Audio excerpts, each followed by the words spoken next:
The Russian armed forces have broken through the flank of Volchansk and are encircling the city.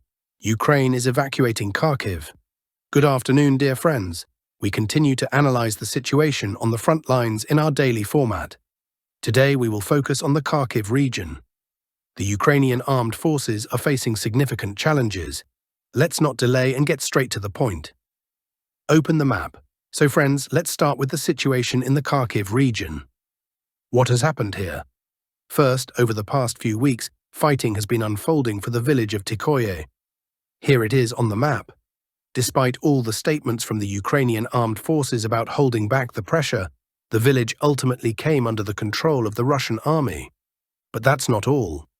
Russian forces also successfully carried out an operation which turned out to be quite effective. What are we talking about? Here you can see the Voltia River. One bank is under stable control of the Russian army, while the other is controlled by the UAF. Russian troops conducted an amphibious operation, managed to cross the river, land, reach the forest plantations, and secure their positions there. For several days, Ukrainian media claimed that all the landing forces had been destroyed, but yesterday they acknowledged that the Russian operation was successful and the forest plantations came under Russian control. On other sections of the front, particularly in the Volchansk direction, the situation remains static. In Volchansk itself, it's a grey zone. Neither the UAF nor Russian forces can establish a foothold here, as there's simply nowhere to dig in. Volchansk is almost an empty field, with ruins that offer no real cover. Therefore, no direct advances are expected here. The only option is to use flanking maneuvers and encirclement, following the tactics of Mordvichev. This is precisely the goal of the amphibious operation conducted on the western flank of Volchansk. Now let's move to the situation 60 kilometers southeast, the Udachne area, or in other words, the bridgehead on the right bank of the Oskil River. The bridgehead on the right bank of the Oskil River is expanding daily. Yesterday, several areas of expansion were noted. Why has this section of the front become more dynamic? Because Russian forces have managed to transfer heavy equipment from the left to the right bank. For almost 2 months prior, only infantry groups participated in the assaults, but despite this, Russian forces managed to capture Dvoryknaya, Zapadnaya and Kalinova, as well as establish a stable bridgehead. Now, with heavy equipment, the pace of operations has increased. The first confirmed development is that Russian forces have taken the fourth village on the right bank, Novomlinsk. It's a small village with only 16 residents before the war. But the size of the village is not what's important. What matters is that the advance was not limited to Novomlinsk, but also extended northward.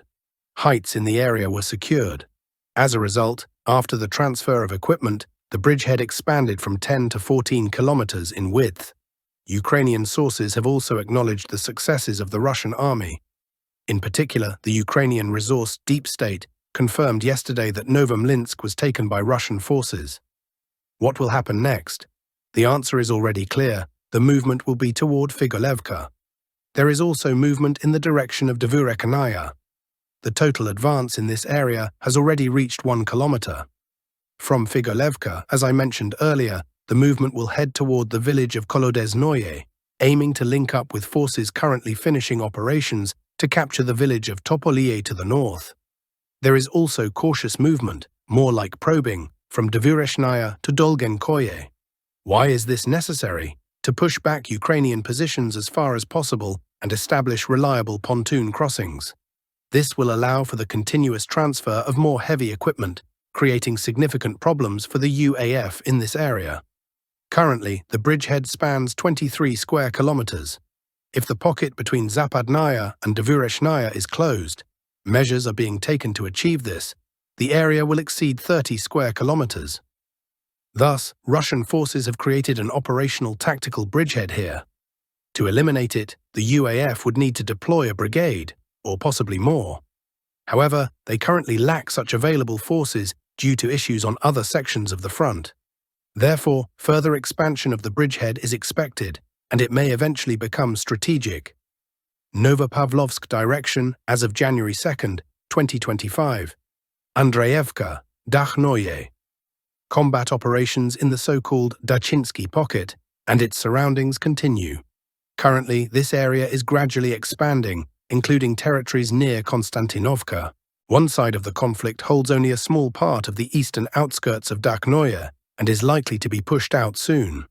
However, this will not solve all the problems for this group, as forces from the northwest are gradually advancing in the Andreevka area, while forces from the south have previously reached Konstantinovka. Thus, it can already be said that the two next settlements along the route to Zaporizhzhia, Uladovka and Konstantinovka, have been operationally encircled. With each passing day, and considering the regrouping of forces freed up after the completion of operations in the Bolshaya Novoselka area, the likelihood of an advance toward the settlements of Bogatyr and Komar increases. This could significantly complicate the situation for one side on this section of the front.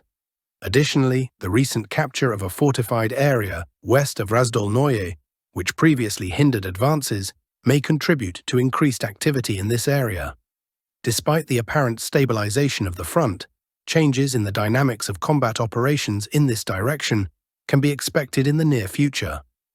Interfluve of the Solenia and Voltia rivers as of January 2, 2025. Situation. On this section of the front, no significant changes have occurred over the past day. Advances have been noted southwest of Nadeyevka in the direction of Preobrazhenka and Kotliarovka. According to the Russian armed forces, the relative lull in this area is due to the rotation of units that previously participated in active operations on this section of the front. This suggests that activity here may resume in the next day or two. Nevertheless, despite the lack of large-scale changes, combat operations continue.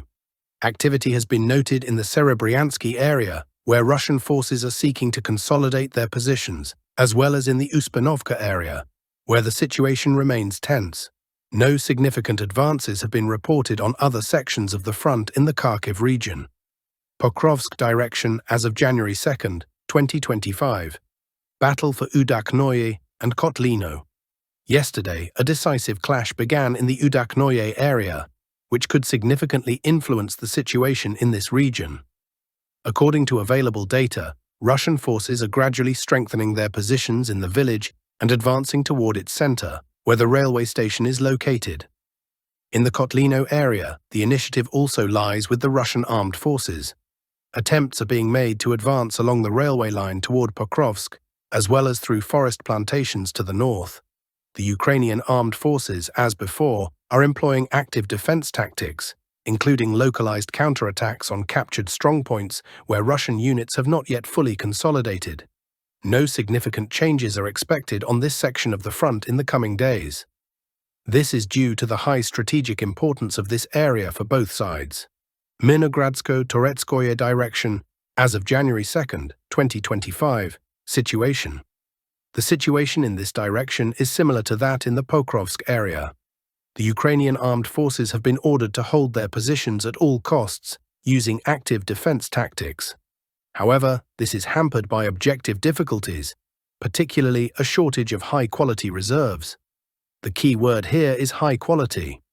The fact is that mobilized recruits of the UAF, according to available data, are not capable of effectively participating in offensive operations and are primarily used for defensive actions. In this regard, the Russian armed forces have noted tactical advances, albeit minor, in the Baranovka area. Further developments in this sector will depend on the ability of both sides to maintain the necessary level of forces and resources to continue combat operations. That's all for today. I wish you a good weekend.